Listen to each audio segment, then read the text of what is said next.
Clay, what's up, bud? Hey, how we doing tonight? We're good, man. I'm sure you're doing pretty good after that trade.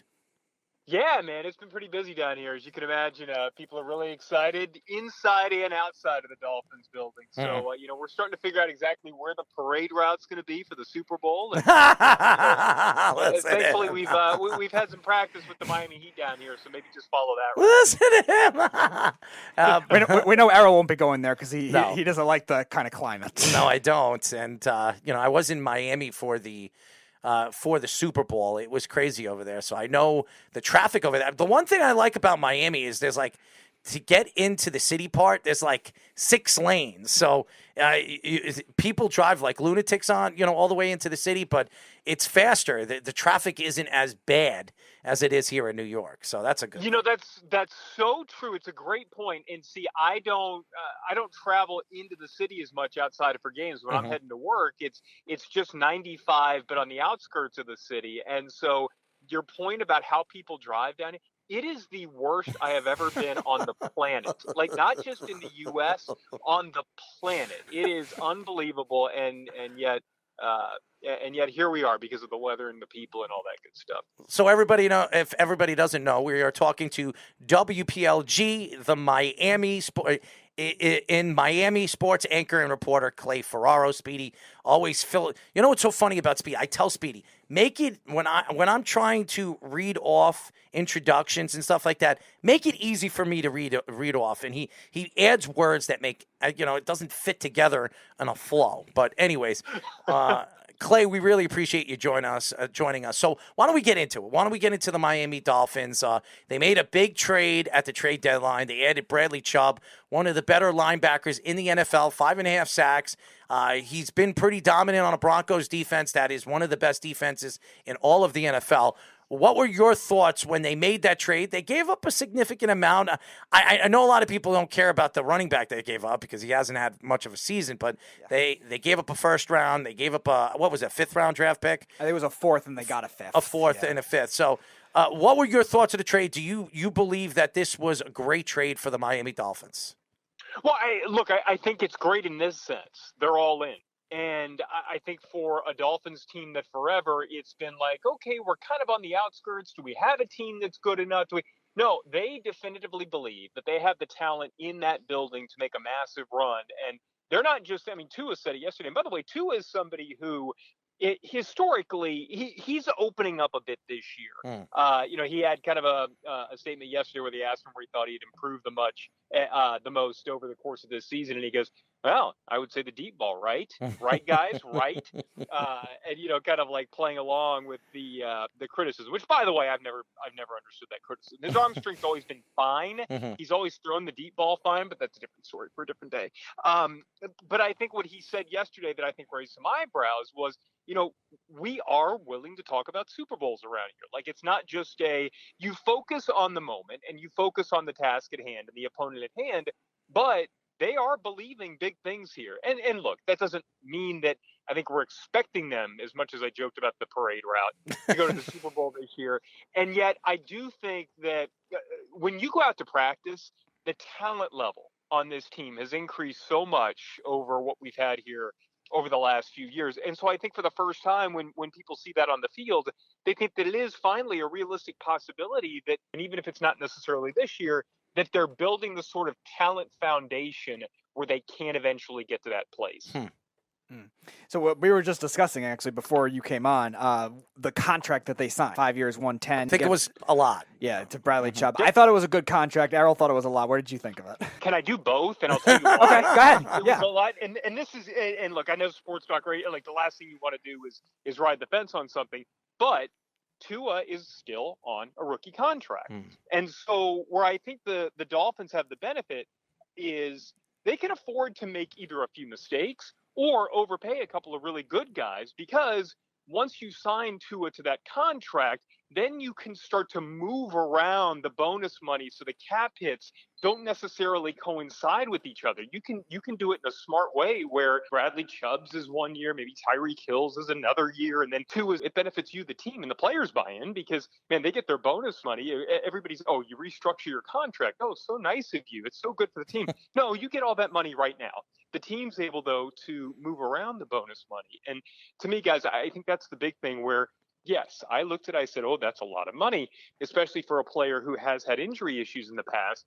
And at the same time, you're like, okay, well, they have the benefit of mid-2010 Seahawks where they were able to build the Legion of Boom and pay guys a lot of money because Russell Wilson was still on that contract. You know, Clay, there's a lot of conversation over the last couple of weeks on the mishandled of Tua. I mean, a lot of people thought that the coaching staff and the Miami Dolphins organization mishandled him when he was stumbling off the field the game before. I think it was Baltimore. Was it Baltimore? Buffalo. Buffalo, yeah. It was Buffalo. And then Buffalo in the first, I think it was the second quarter, where he got hit, and then his hands locked up, and he was definitely out for the count, and it looked horrible all over. Matter of fact, they took those videos off of YouTube. That's how bad it was. The NFL tried I didn't know that. Yeah, they took it off of YouTube because they didn't want people to see it. That's how just horrible it looked. Wow. What were your thoughts of, obviously McDaniel speaking about this and really the organization as a whole? I mean, this is a huge story, and they were investigated by the NFL. The NFL didn't really find anything as of right now. Do you think they mishandled the Tua thing? So there's so many layers to this, and it's so complicated. I will say that I thought the criticism of the coaching staff and of Mike McDaniel, I thought that criticism was unfair. Because to me, it's like you're asking the coach to play doctor. And even he said, look, I can't go to a doctor and say, oh, I don't believe you. If you want me to start diagnosing players, and it's not going to end well for anybody. Nobody wants that. So I thought that part of it was unfair. The rest of it, I don't know. Without being there, it felt to me like the protocols failed, in which case, if you have a set of protocols and you're trained to do things a certain way, and then something goes sideways, that like the natural thing to me would be, okay, well, let's fix the protocols. And they seem to have done that. I mean, some people may think there's been an overcorrection there. We saw what happened with Teddy Bridgewater the next time out. So to me, it felt more like a league or a protocol failure than it did a team failure. But again, that's without being there. I will say this. It is odd to me that you're taking the decision out of the hands of the doctors who are examining the player and putting a lot of power in the hands of a spotter who's like, a couple stories up. So to me, it feels like they're trying to change the protocols for the sake of safety, in which case you would kind of lean towards maybe it wasn't the team that messed up here. And yet without being there, it really is impossible to say. We are talking to WPLG Miami sports anchor and reporter Clay Ferraro. So can you see that kind of thing either being punishable either for the ownership or maybe the coaching staff down the road if they investigate further with this? Obviously, with the concussion video being taken down, they know about how they violated the protocols. But do you see something long term where that kind of thing could happen? No. And I think if they took down the video, I think it was probably because it was frightening. It was scary to watch. And the video that was taken down, I mean, correct me if I'm wrong, where his hands locked up, that was against Cincinnati the following Thursday. Yes. So, look, my understanding, and Alan Sills from the league said this, Dr. Alan Sills, that he was tested for a concussion not only at halftime, but every day leading up to that game. So they changed the protocols leading up to the Cincinnati game. And the investigation is done, to my knowledge. To everything that's come out is that the Dolphins and even the independent doctor seem to have followed protocols, but they just changed the protocols because they were like, all right, well, this obviously did not work.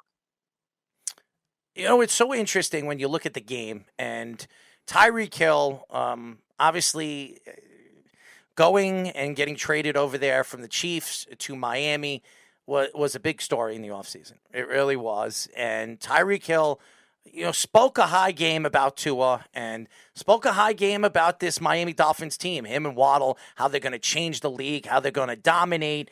And they really have. I mean, Tyreek Hil is having one of his best seasons. You're going in, to week 9 now? He has 961 yards. He leads the league in yards per game, and he only has 2 touchdowns. Are you surprised that Tyreek has been dominant like this, even without Tua in the lineup?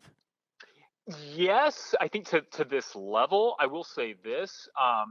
I was shocked by how good he looked in the preseason. I also was really surprised by when you heard other defensive backs, and I'm not even talking about with the Dolphins. I remember the joint practices with the Philadelphia Eagles and with the Tampa Bay Buccaneers. And man, the look on the faces of, I think it was Carlton Davis and Darius Slay when they were talking about Tyreek Hil, just how incredibly fast he is and just how he's different. Like when you hear players talk about opposing players like that, you raise an eyebrow. So I will say the level to which he's playing, even with Tua out, is pretty crazy. And yet I had high expectations for him, even with how even heading into the season, and he's somehow surpassed those. So in two of the losses we've seen so far this season, particularly the Minnesota one and the Bengals one, we've seen it where if they take out one receiver, while the other receiver might strive, and in both cases it was Hill, the team offense hasn't been as there when it comes to those, because they scored 15 points against the Bengals and 16 against the Vikings. Do you think that's something that is going to be an issue for them in the playoffs if they do make it, or even down the stretch of the tougher games? Well, I think teams are going to force them to play left-handed. I do think that there are some good players on the depth chart that aren't getting quite the run. They got to prove it, and they have to prove it in a pretty high leverage situation before you're willing to say definitively, yeah, these guys are able to do it. So yeah, I mean, they're going to have to.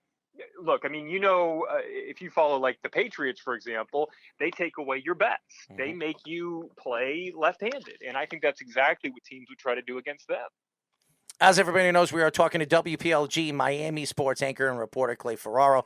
Clay, the AFC East has been fantastic to watch this year. I mean, the Jets have been fun to watch. I'm a Jet fan, as you know.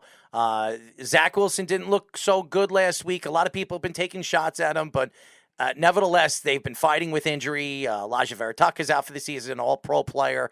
Breece Hall was becoming a star right in front of our eyes. He's out for the season, but they added James Robinson, and then you have Miami. They're 5-3. The Jets are 5-3. You have Buffalo 6-1 or whatever the heck their record is, and then you have the Patriots that are now 4-4. I think they are. Yes. So I mean, the AFC East has been very dominant, and quite possibly the way the season is going, 3 out of these 4 teams can make the playoffs. Are you surprised that the AFC East has been as dominant of a division out of all the conference? Well, yeah, and I think the Dolphins in particular, it's like if you had told me that they would be where they are, that with Tua hurt, then yeah, I'd be surprised. And I think a big part of that, guys, is they did upgrade the talent level on this roster from top to bottom. And I do think that Chris Greer and Mike McDaniel deserve a ton of credit for that. I also think I think they've, they're kind of benefiting the fact they're so great is because the AFC West has been so poor. Mm-hmm. I thought they would be the best division in football, and yet it's kind of gone the other way. So, look, I'm extremely. I think there's reason to be optimistic if you're a Dolphins fan. I don't think you want to go too crazy with this thing yet, and think, that again, like you're going to the Super Bowl now because of what. And yet at the same time, man, it's a fun time to be down here, and I think I look for the first time. I think you can say that. And I hesitate to say this, but it's going back to where things were years ago, mm-hmm. where this may indeed be turning back into a football town a little bit.